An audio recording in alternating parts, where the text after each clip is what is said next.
ৰেখা কিটচেনৰ সকলো সদস্যকে আগন্তুক মাঘ বিহুৰ বহুত শুভকামনা। মই বিহুৰ বাবে পিঠা আৰু লাড়ু কেনেকৈ বনালোঁ সেয়া আজি আপোনালোকক শ্বেয়াৰ কৰি যাম।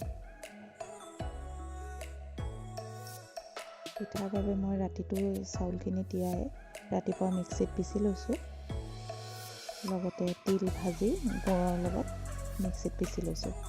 মিক্সিত দিলে তিলখিনি গুড়ৰ লগত ভালদৰে সান খাই যায়। মই পিঠা চালনীৰে বনাওঁ। চালনী বা চাকনীৰে বনাবলৈ পিঠাকেইটা সহজ হয়। লগতে পিঠাটো খুব বেছি পাতল হয়, খাবলৈও ভাল হয়। মই গোটেই টেৱাখনতে পিঠাটো দি যাওঁ, তেতিয়া পিঠাকেইটা দীঘল হয়।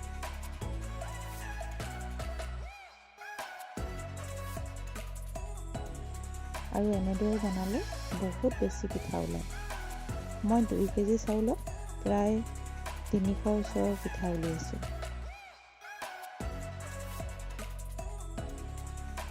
লাড়ুৰ বাবে মই লৈছোঁ নাৰিকলৰ গুড়ি, বাদাম, চেনি, চুজি, লগতে বিটখিনি মই ঘি দি ভাজি লৈছোঁ।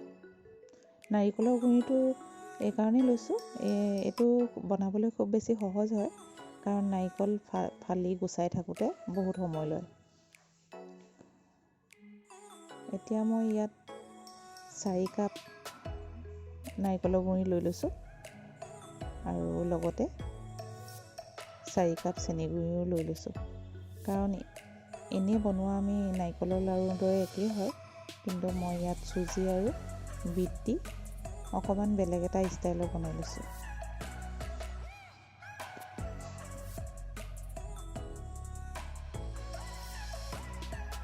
এতিয়া অলপ অলপকৈ পানী দি মই এইখিনি মঠি ল'ম, কাৰণ নাৰিকলৰ গুড়িটো শুকান যে, সেইকাৰণে অলপ পানী দিলে ভালদৰে চেনিটোৰ লগত মিল হৈ যায়।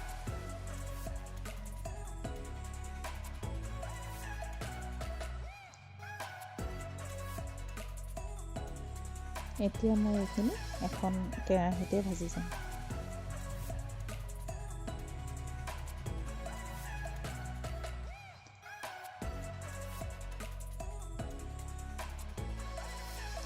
আমি বনোৱা নাৰিকলৰ লাড়ুৰ দৰে একেই হয়, কিন্তু মই চুজি আৰু বিট ইয়াত দিম।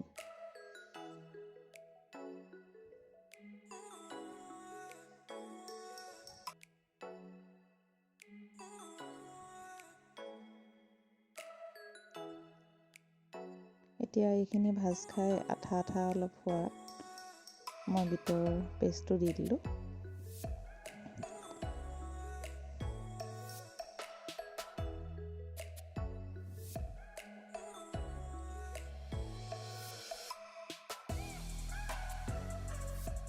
এইখিনি লাড়ু বান্ধিব পৰা হৈ গ'ল। এতিয়া মই গেছটো অফ কৰি ইয়াত বাদামৰ গুড়ি দিলোঁ।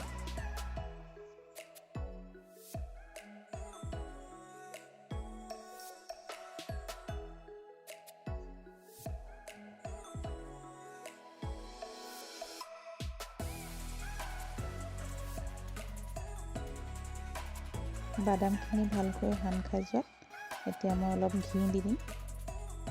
ঘি গোন্ধৰে লাড়ুকেইটা খাবলৈ বেছি ভাল হ'ব।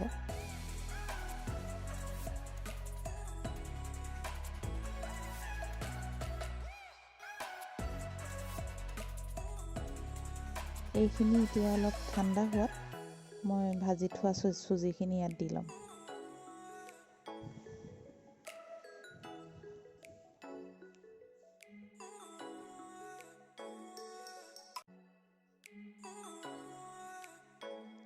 চুজিখিনি ভালদৰে সান খাই গৈছে আৰু এতিয়া লাডু বনাব পৰা হৈ গ'ল। বেলেগ এটা পাত্ৰত কাঢ়ি ল'লোঁ আৰু এতিয়া মই এটা এটাকৈ লাডুখিনি বনাই যাম।